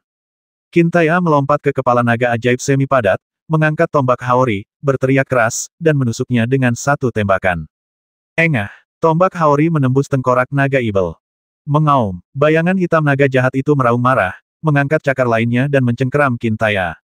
Qin Tai'e menggenggam erat tombak Haori, mengangkat tubuh abadi Dewa Pertarungan hingga batas maksimal, mengangkat cakar naga, terus mengerahkan tenaga, dan menusukkan tombak Haori lebih dalam. Mengaum, kepala naga Ibel itu berayun dan meraung terus-menerus. Qin Tai'e meraih tombak Haori dan menyeret kepala naga Ibel ke arah celah kehampaan di luar wilayah kekuasaannya. Semut, kepala naga Ibel itu dipukul dengan keras dan dia sangat marah. Dia menggunakan kekuatannya untuk menyerang Qin Tai'e. Ye Xuan akhirnya mendapat kesempatan untuk mengatur napas. Dia mengumpulkan sisa tenaganya, menghunus pedangnya, dan bergabung dengan Qin Tai'e untuk menyerang kepala naga Ibel itu. Yang lain yang hadir juga segera mengambil tindakan, memaksa kepala naga Ibel itu menuju celah di kehampaan di luar domain. Akar pohon suci tumbuh dari tanah, menjerat kepala naga, dan menyeretnya sedikit demi sedikit. Embun beku menyembur keluar, dan bilah virtual itu berubah menjadi aliran cahaya dan beterbangan. Bola guntur itu menukik ke bawah dan menyerang berkali-kali, menghantam kepala naga Ibel itu ke dalam celah kehampaan. Akhirnya, dengan kekuatan bertarung pamungkas yang dilepaskan oleh jiwa Qin Tai'e yang menyala-nyala, dia akhirnya meledakkan kepala naga Ibel itu ke dalam celah kehampaan. Kepala naga Ibel itu terbanting ke celah kehampaan. Ia meraung marah dan mengulurkan cakar naganya, mencengkeram Ye Xuan dan menyeretnya ke celah kehampaan. Ye Xuan sudah mencapai batasnya. Ia mencoba melawan, tetapi tidak bisa melepaskan diri. Sedikit demi sedikit, ia terseret ke celah kehampaan oleh cakar naga ajaib. Saudaraku, teriak Xiang Ling dan menggunakan roh Ice Phoenix untuk menciptakan embun beku guna membekukan cakar naga itu. Kepala naga Ibel itu meraung marah dan mengulurkan cakar naga lainnya untuk menangkap Ye Xuan. Dia membutuhkan tubuh Ye Xuan, jadi targetnya sangat jelas. Melihat ini, Qin Tai'e mengangkat pedangnya dan menusuk cakar naga itu, menghalangi Ye Xuan. Raja Dewa Naga Ibel sangat kuat. Dia menahan serangan semua orang, terjebak di celah kehampaan, menembus es, dan menyeret Ye Xuan sedikit demi sedikit. Melihat Ye Xuan hendak terseret ke dalam celah kehampaan, Qin Tai'e menunjukkan ekspresi penuh tekad di wajahnya. Dia tiba-tiba menerkam ke depan, mengangkat kepala naga Ibel, dan menabrak celah kehampaan bersama-sama. Badai kehampaan mengamuk, menelan Qin Tai'e dan naga ajaib setengah padat dalam sekejap mata, lalu menghilang ke dalam kehampaan di luar domain. Tidak, Ye Xuan bergegas ke celah kehampaan dan berteriak keras, tetapi dia tidak bisa lagi melihat Qin Tai'e. Pada akhirnya, yang terdengar hanyalah Qin Tai'e yang berteriak sekuat tenaga, hiduplah dengan baik, masa depan adalah milikmu. Luka di jiwa Ye Xuan pecah, dan dia merasakan sakit yang tajam. Matanya menjadi gelap dan dia pingsan. Kakak, teriak Xiang Ling dan bergegas menghampiri, memeluk kakaknya. Melihat wajah pucatnya, dia sangat cemas, tetapi tidak ada yang bisa dia lakukan. Su Zexue buru-buru mencubit formula sihir roh kayu, melepaskan gumpalan energi kehidupan, yang menembus ke dalam tubuh Ye Xuan, sedikit menstabilkan jiwanya yang tersebar. Pada saat ini, dua orang dari Lingtai Shengzong berhasil melepaskan diri dari es. Keduanya melihat bahwa sebuah lubang besar selebar 100 kaki telah meledak terbuka di kehampaan di luar wilayah tersebut, dan sejumlah besar udara busuk mengalir keluar darinya. Kamu mendapat masalah besar. Huan Ziyuan berteriak dengan marah, dan menyerbu maju bersama Yao Jianyu, menembakkan senjata untuk menghalangi udara keruh. Jika retakan ini tidak bisa ditutup, seluruh dunia Jiushu akan menjadi tempat yang tidak bisa dihuni. Kau. Yao Jianyu juga merasa tidak berdaya. Meskipun mantra yang mereka pancarkan dapat sedikit menghalangi invasi udara kotor, itu hanyalah setetes air dalam lautan. Pergi sana. Kalau adikku tidak selamat, aku tidak peduli siapa yang hidup atau mati. Xiang Ling kehilangan kendali atas emosinya dan berteriak sambil menangis. Bagaimana sikapmu? Kesenjangan dalam kehampaan yang Sekte Suci Lingtai kita tutupi dengan gerbang gunung dihancurkan begitu saja olehmu, dan kau masih berani bicara seperti ini. Kata Huan Ziyuan dengan marah. Su Zexue mengangkat tangannya dan memanggil akar pohon suci dari tanah, menjalinnya menjadi jaring besar untuk menutupi celah kehampaan. Dia berkata, karena kami mengatakan akan menutup celah kehampaan lagi, kami tentu akan melakukan apa yang kami katakan. Apa gunanya beberapa akar pohon suci milikmu? Huan Ziyuan masih geram. Menurut rencana semula, retakan itu hendak ditutup dengan dunia kecil kota Void, tetapi kini Qintai malah jatuh ke dalam kekosongan di luar wilayah itu. Su Zexue untuk sementara memutuskan untuk tidak menggunakan dunia kecil kota Void, melainkan menanam benih pohon dewa di celah kekosongan, dan menggunakan sihir roh kayu untuk merangsang pertumbuhan pohon dewa, membuatnya tumbuh dengan cepat, serta menggunakan cabang dan akar pohon dewa untuk menutup celah kekosongan. Apakah kamu puas? Setelah melakukan semua ini, Su Zexue menatap kedua orang dari Sekte Suci Lingtai dan bertanya. Meskipun perilakunya sopan, ada sedikit amarah dalam suaranya. Setelah dua orang dari Sekte Suci Lingtai memeriksa celah di kehampaan, mereka menemukan bahwa setelah akar pohon suci mengisi celah tersebut, seluruh celah di kehampaan telah tertutup rapat, lebih baik dari sebelumnya, dan tidak ada sedikit pun udara busuk yang keluar. Keduanya tak berkata apa-apa lagi, namun khawatir kalau segel pohon suci di celah kehampaan itu tidak stabil, mereka pun segera berangkat kembali ke Sekte Suci Lingtai untuk melaporkan masalah itu ke sekte tersebut. Su Zexue dan yang lainnya menunggangi bola guntur untuk mengirim Ye Xuan kembali ke Akademi Kunpeng untuk mencari pengobatan dari Guru Gu. Setelah kematian Kaisar Ibel di Tian, kerajaan Tianyao kuno hancur. Kaisar manusia pernah terluka oleh Kaisar Ibel di Tian sebelumnya, dan tidak terus tinggal di kota Kaisar Ibel. Ia meninggalkan pasukan Zhou Agung dan pasukan Long Yuan untuk membersihkan Ibel Surgawi di ujung barat, lalu kembali ke ibu kota Kekaisaran Chaohua dengan kapal terbang yang disebut Putra Suci Surga. Ketika pasukan Long Yuan mengetahui bahwa komandan mereka telah jatuh ke dalam kehampaan di luar wilayah kekuasaan, seluruh pasukan menjadi marah dan menyerbu ke dalam negeri kuno para dewa, membantai Pangeran Kuilong, Raja Ibel Kecil Yan Guan, dan para Ibel Surgawi dari Departemen Dewa. Kakek buyut, Ye Xuan terbangun dari mimpi buruk dan meneriakkan nama yang belum pernah dia panggil sebelumnya, tetapi lelaki tua itu tidak dapat mendengarnya lagi. Saat aku bangun, aku sudah berada di Akademi Kunpeng di kota Liuyun.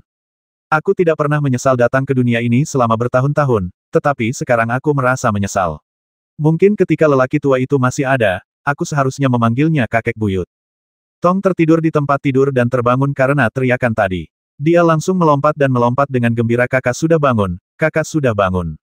Ketika Ye Xuan melihat ekspresi riang gadis kecil itu, dia merasakan perasaan yang tak terlukiskan di hatinya. Tak lama kemudian, Xiang Ling berlari masuk dari luar sambil cemberut dan hendak menangis. Kamu akhirnya bangun. Sudah berapa lama aku tidur? Ye Xuan bertanya sambil duduk. 7 hari 7 malam. Xiang Ling mengulurkan kedua tangannya dan menunjukkan 7 jari. Ye Xuan terdiam lama sebelum bertanya lagi di mana kakek buyut. Ekspresi Xiang Ling langsung berubah tertekan, dan dia menjawab dengan suara rendah. Aku jatuh ke celah kehampaan dan tidak pernah kembali. Keberuntungan terakhir di hati Ye Xuan terbangun, ekspresinya menjadi gelap, dan dia berteriak dengan tegas. Penjaga kegelapan burung hantu malam.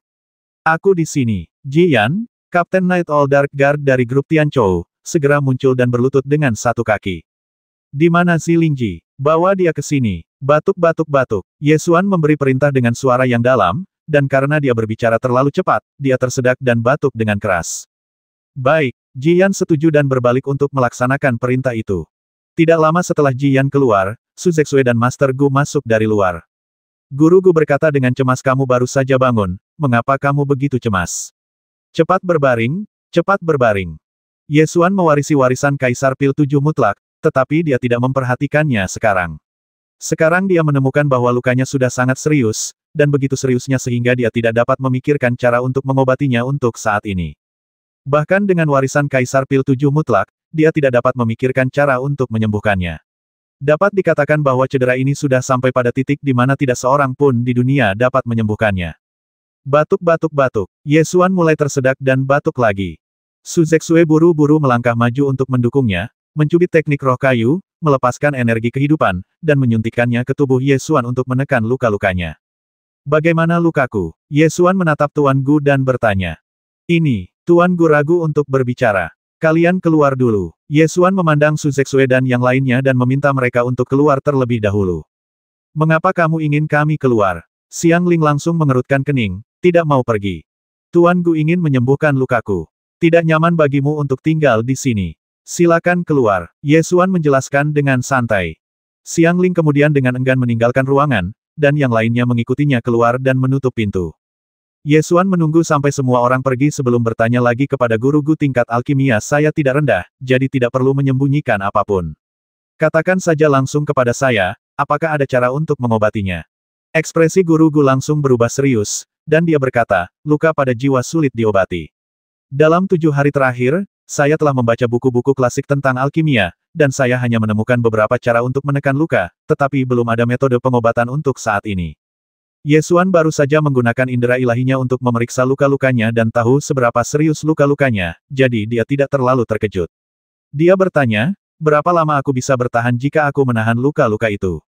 Jika kamu tidak bertarung dengan siapapun, menggunakan kultivasi alam dao ilahi dan tubuh dewa pejuang yang tidak dapat dihancurkan untuk menekan luka-lukamu akan sangat efektif. Itu akan baik-baik saja selama 100 tahun, tetapi kamu tidak dapat bertarung dengan siapapun. Guru Gu berkata tanpa daya. Kesimpulan ini mirip dengan penilaian Ye Xuan sendiri. Butuh waktu 100 tahun, dan Anda tidak bisa bertarung dengan siapapun. Ini dapat dikatakan sebagai hasil terburuk. Ye Xuan merasa sedikit tidak rela. Orang tua itu menyelamatkannya dengan nyawanya sendiri, tetapi pada akhirnya dia hanya punya waktu 100 tahun untuk hidup dan bahkan tidak bisa melawan siapapun. Jangan terlalu khawatir, 100 tahun adalah waktu yang lama. Kita pasti akan dapat menemukan obatnya dalam waktu yang lama. Guru Gu menghiburnya dengan tergesa-gesa. Ye Xuan menggelengkan kepalanya dan tersenyum. Pak Tua Gu. Kita semua adalah orang-orang yang mewarisi warisan Kaisar Pil 7 mutlak, jadi tidak perlu menghiburku dengan kata-kata seperti itu. Jika Kaisar Pil 7 mutlak tidak dapat menyembuhkan lukanya, tidak ada seorang pun di dunia ini yang dapat menyembuhkannya. Jangan menyerah, kata Guru Gu dengan cemas. Jangan khawatir, aku hanya sedikit lebih berpikiran terbuka. Aku tidak bermaksud menyerah. Namun, mengingat cedera yang kuderita saat ini, ada beberapa hal yang harus segera diatasi. Ye Xuan berkata sambil berteriak keluar pintu bahwa orang itu masuk. Jian mendorong pintu hingga terbuka, lalu membawa Zilingji masuk ke dalam ruangan bersama 2 pengawal rahasia Night Owl lainnya. Guru Gu mengeluarkan botol giok, menuangkan pil, dan berkata, minumlah pil ini terlebih dahulu, ini akan baik untuk lukamu. Ye Xuan mengambil pil itu dan menelannya dalam satu tegukan. Guru Gu kemudian meninggalkan ruangan dan kembali ke ruang alkimia Akademi Kunpeng untuk melanjutkan penelitian ramuan untuk menyembuhkan luka pada kemauan dan jiwa. Zilingji menggunakan matanya yang indah untuk menatap Ye Xuan dengan tenang dan berkata sambil tersenyum manis, kamu akhirnya bangun.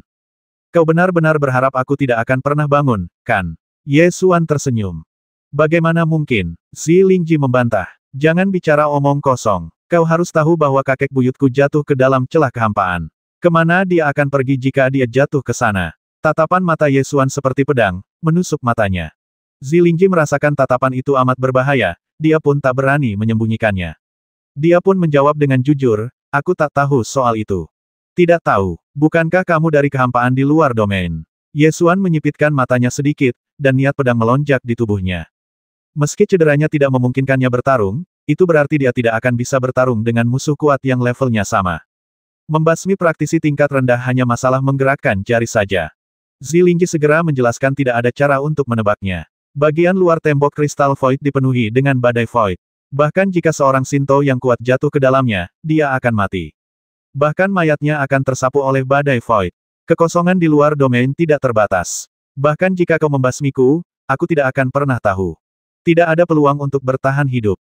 Lalu bagaimana kau bisa bertahan hidup? Ye Xuan terus bertanya. Mangshan, ada beberapa gunung yang mengambang di kehampaan di luar wilayah kekuasaan, dan Mangshan adalah salah satunya. Aku lahir di Mangshan, Zilingji menjawab dengan cepat. Seberapa jauh jarak Mangshan dari wilayah Jiushu? Ye Xuan terus bertanya. Itu terlalu jauh, jarak yang bahkan mereka yang berada di alam Dao ilahi tidak dapat melewatinya. Jawab Zilingji. Menurut apa yang kamu katakan, jika aku memasuki celah kehampaan, aku pasti tidak akan bisa menemukan kakek buyutku, kan? Ye Xuan menyipitkan matanya sedikit. Kekosongan di luar domain tidak terbatas. Setelah tersapu oleh badai kekosongan, tidak ada cara untuk mengetahui kemana Anda akan terhanyut. Tidak mungkin untuk bertemu. Selain itu, tidak mungkin untuk bertahan hidup jika tersapu oleh badai kekosongan. Bahkan jika Anda menemukan mayatnya, apa gunanya? Zilingji menjawab dengan jujur. Ye Xuan menunjukkan niat pedangnya, senyum berbahaya muncul di sudut mulutnya, dan dia berkata masalah embrio naga ibel sudah berakhir. Kau harus tahu bahwa aku tidak perlu menahanmu, jadi. Zilingji terkejut dan bertanya dengan cepat, apa yang harus aku lakukan agar kau membiarkanku hidup? Ini sebenarnya sangat sederhana. Buat aku percaya bahwa kau tidak akan menjadi malapetaka. Dengan cara ini, aku tidak perlu membasmimu. Namun, meskipun ini sederhana, itu tidak mudah. Ye Xuan tersenyum tipis, dan senyumnya dipenuhi dengan aura yang membuat punggung Zilingji merinding. Pupil mata Zilingji sedikit mengecil, dan dia berkata cepat aku lahir di Mangshan, dan orang-orangku ada di Mangshan. Aku tidak dilahirkan untuk bekerja demi keberadaan itu di wilayah bintang gelap. Aku dipilih untuk menjadi pelayan naga ibel Yuantai. Aku bersikeras untuk bertahan hidup, bukan karena aku ingin membantu naga ibel Yuantai, tetapi karena aku ingin menyelamatkan orang-orangku di Mangshan. Menyelamatkan orang-orangmu, ya, kekosongan di luar wilayah itu dipenuhi dengan udara busuk dan badai kekosongan, yang sama sekali tidak cocok untuk bertahan hidup. Anda tidak dapat membayangkan betapa mengerikannya orang-orang saya di lingkungan seperti itu. Setelah saya melihat lingkungan alam Jiushu, saya bersumpah untuk membawa orang-orang saya ke dunia ini. Zilingji buru-buru mengungkapkan rahasia pengalamannya. Karena dia tahu dengan jelas bahwa Ye Xuan bisa membasminya kapan saja dalam kondisinya saat ini. Setelah mendengarkan penuturan Zilingji dan memastikan bahwa dia tidak berbohong, Ye Xuan menyingkirkan niat pedangnya dan berkata, tunggu sebentar, aku punya hal lain yang harus kau lakukan. Setelah kau menyelesaikan hal ini, aku akan membiarkanmu pergi. Zilingji sedikit mengernyit, dan langsung merasa bahwa apa yang dikatakan Ye Xuan tidak sesederhana itu, tetapi dia tidak punya hak untuk menolaknya sekarang. Ye Xuan melambaikan tangannya dan meminta pengawal rahasia Night Owl untuk menjatuhkannya. Setelah Jiyan menjadi satu-satunya yang tersisa di ruangan itu, Ye Xuan bertanya, sudah berhari-hari, apakah kamu sudah menyelidiki kekosongan ekstrateritorial? Ya, setelah Sang Jenderal menghilang, pasukan rahasia Night Owl telah mencari petunjuk apapun yang terkait dengan kekosongan ekstrateritorial. Namun, hasilnya tidak bagus. Jawab Jiyan. Ceritakan padaku tentang hal itu. Jenderal itu telah menghilang selama 7 hari, dan tidak ada berita yang terkait dengannya yang diperoleh. Menurut semua informasi yang diketahui tentang kehampaan di luar domain, ada badai kehampaan yang tak berujung di luar dinding kristal kehampaan, dan tidak ada makhluk hidup yang dapat bertahan hidup. Selain itu, bahkan makhluk setingkat Raja Dewa tidak dapat melintasi dinding kristal kehampaan dan memasuki alam Jiushu. Oleh karena itu, kemungkinan Sang Jenderal untuk bertahan hidup sangat rendah, dan kemungkinan untuk kembali ke alam Jiushu bahkan lebih rendah lagi. Jiyan menarik kesimpulan ini berdasarkan informasi yang dikumpulkannya. Setelah jeda sejenak, dia menambahkan, menurut Komandan Ye Xiao, dia berharap Tuan Muda dapat mengambil tanggung jawab Jenderal dan memimpin pasukan Long Yuan. Ye Xuan menggelengkan kepalanya dan berkata, jika aku bisa pulih dari luka-lukaku, aku akan mengambil alih posisinya dan melanjutkan kejayaan Istana Jenderal Dewa. Ini juga yang ingin dia lihat. Tapi, apa gunanya seorang komandan Long Yuan yang tidak bisa bertarung dengan orang lain dan memiliki umur yang pendek? Jiyan menundukkan kepalanya tanpa suara. Menghadapi kenyataan yang kejam ini, dia tidak berdaya. Tapi jangan khawatir, aku akan mengatur retretmu. Meskipun dia terluka parah, dia tidak bisa dikendalikan oleh sembarang orang. Selain itu, semakin pendek rentang hidupnya, semakin sedikit kekhawatiran yang akan kamu miliki saat melakukan sesuatu. Ye Xuan berkata dengan senyum berpikiran terbuka. Meskipun guruku mengatakan bahwa rentang hidupnya lebih dari 100 tahun, istilah 100 tahun sangat halus. Bisa jadi 10 tahun atau bisa juga 100 tahun. Berapa lama dia bisa hidup tergantung sepenuhnya pada bagaimana dia diperlakukan di masa depan dan apakah dia melawan orang lain. Sebenarnya, Ye Xuan sangat jelas tentang situasinya saat ini. Setiap kali dia menggunakan energi sejati dan kesadaran ilahinya, masa hidupnya semakin pendek. Namun, pada puncaknya saat ini, sulit untuk tidak menggunakan energi sejati atau kesadaran ilahi. Justru karena kita tidak punya banyak waktu tersisa dalam hidup kita, beberapa hal harus dilakukan terlebih dahulu. Ada juga rumah Jenderal Dewa di ibu kota dinasti Zhou Agung, dan mereka semua adalah anggota keluarga Qin. Sekarang tulang punggung keluarga Qin telah tiada, mereka membutuhkan seseorang untuk melindungi mereka.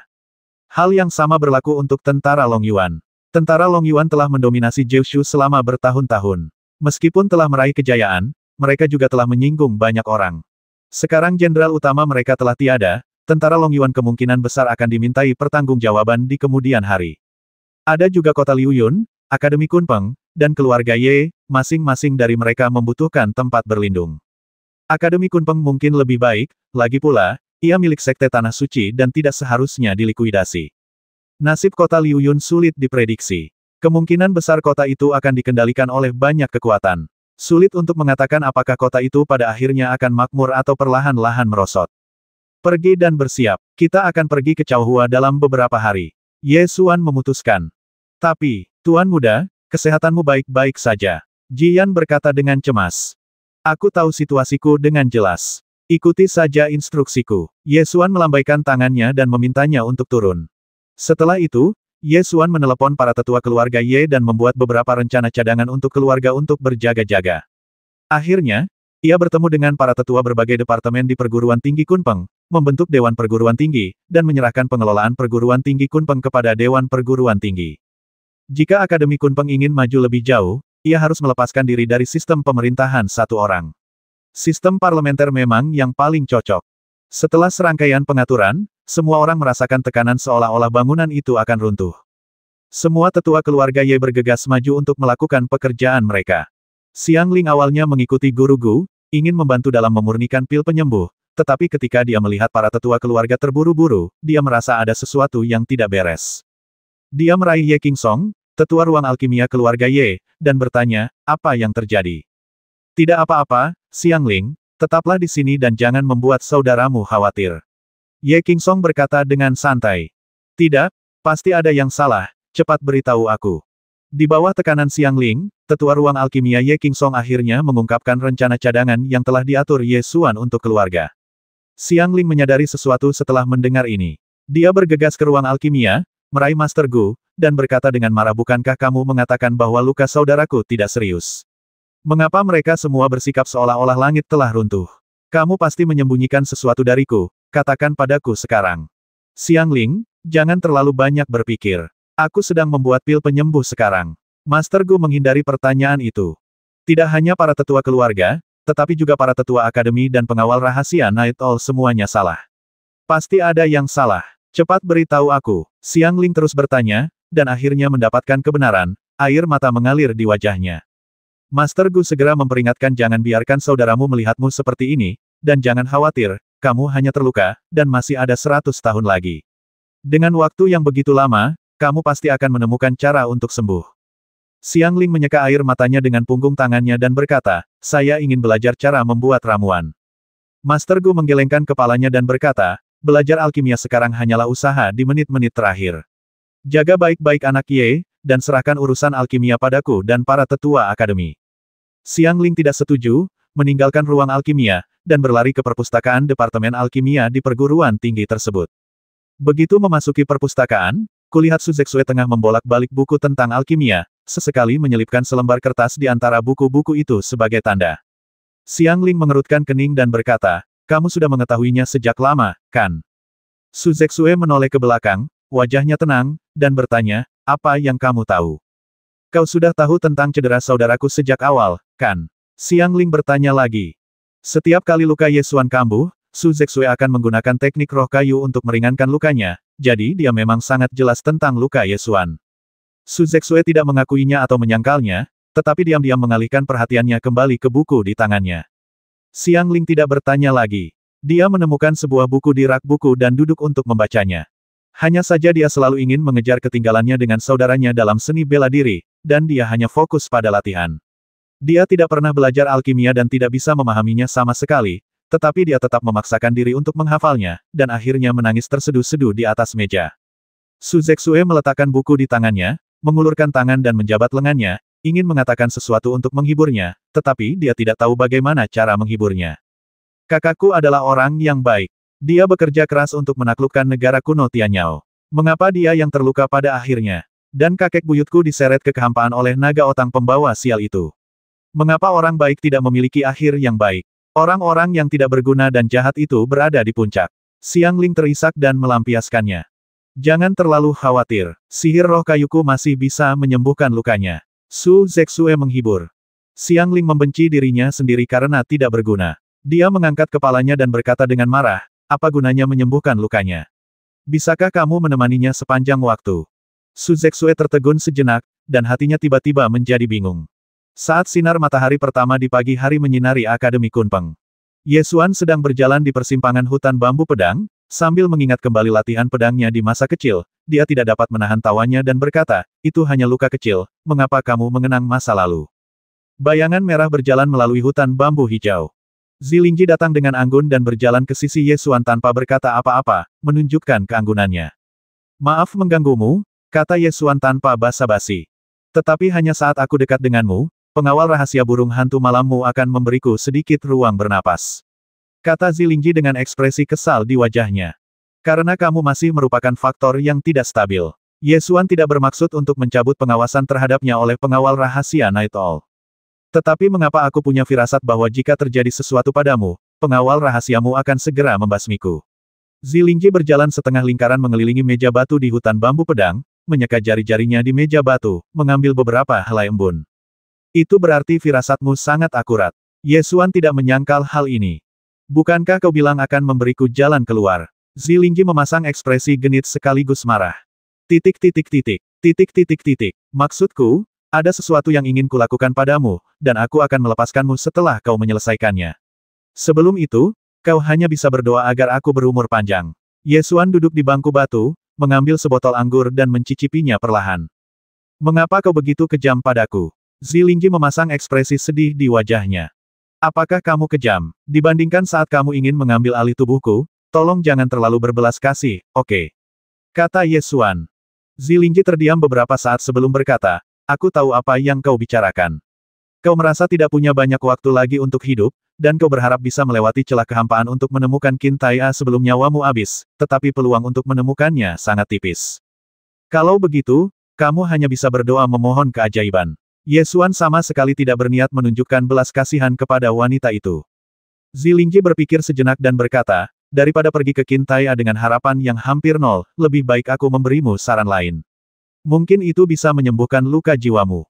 Begitu Ye Xuan mendengarnya, dia tahu bahwa dia datang dengan suatu tujuan, tetapi dia tidak keberatan mendengarkannya sampai selesai ceritakan padaku tentang hal itu. Mungkin tidak ada apapun di alam Jiushu yang dapat menyembuhkan luka jiwamu, tapi Zilingji merahasiakannya, dan ketika dia melihat cahaya dingin melintas di mata Ye Xuan, dia buru-buru melanjutkan jika kamu bisa pergi ke Mangshan, mungkin lukamu bisa disembuhkan. Dari apa yang dia ceritakan sebelumnya, Mangshan adalah gunung besar yang mengambang di kehampaan di luar wilayah kekuasaannya. Itu juga tempat dia dilahirkan, dan orang-orangnya tinggal di Mangshan. Ye Xuan melengkungkan bibirnya dan berkata sambil tersenyum mau membawaku ke Mangshan. Saya akui bahwa saya memang punya motif yang egois. Jika Anda bisa pergi ke Mangshan, itu berarti rakyat saya akan punya harapan untuk datang ke alam Jiushu. Zilingji tidak berani berpura-pura pintar dan mengungkapkan pikirannya. Jadi, memang benar kau ingin membawaku ke Mangshan, tapi sulit untuk mengatakan apakah ada sesuatu di Mangshan yang dapat menyembuhkan lukaku, kan? Kata Ye Xuan sambil tersenyum. Zilingji menyingkirkan senyumnya dan meyakinkan, aku jamin bahwa memang ada sesuatu di Gunung Mang yang dapat menyembuhkan luka jiwa. Tentu saja, aku mengakui bahwa itu mungkin tidak dapat menyembuhkanmu 100%, tetapi itu pasti lebih mungkin daripada di alam Kyushu. Baiklah, aku tahu maksudmu. Mengenai bagaimana cara mengambil keputusan, biarkan aku menyelesaikan urusan yang ada. Kau boleh pergi. Ye Xuan menyadari bahwa Su Zexue telah tiba di luar hutan bambu, jadi dia melambaikan tangannya untuk membiarkannya pergi. Jadi, si cantik punya janji. Kalau begitu, aku tidak akan mengganggumu. Zilingji tersenyum menawan, berubah menjadi bayangan merah, dan menghilang ke dalam hutan bambu. Tidak lama kemudian, Su Zexue berjalan ke hutan bambu dan bertanya dengan rasa ingin tahu, saya mendengar Anda berbicara dengan seseorang tadi. Aku sedang berbicara dengan seseorang. Mengapa kamu ada di sini? Ye Xuan tidak meminta Su Zexue untuk datang ke sini. Aku baru saja pergi ke halamanmu, tapi aku tidak melihatmu, jadi aku datang jauh-jauh ke sini. Su Zexue berhenti sejenak, lalu bertanya, bagaimana perasaanmu hari ini? Baiklah, jangan khawatir, jawab Ye Xuan. Su Zexue duduk, dan keduanya saling memandang, lalu mengalihkan pandangan, masing-masing memikirkan sesuatu. Setelah duduk saling berhadapan dalam diam untuk waktu yang lama, Su Zexue akhirnya berbicara, kamu sedang mengatur banyak hal untuk keluarga dan akademi.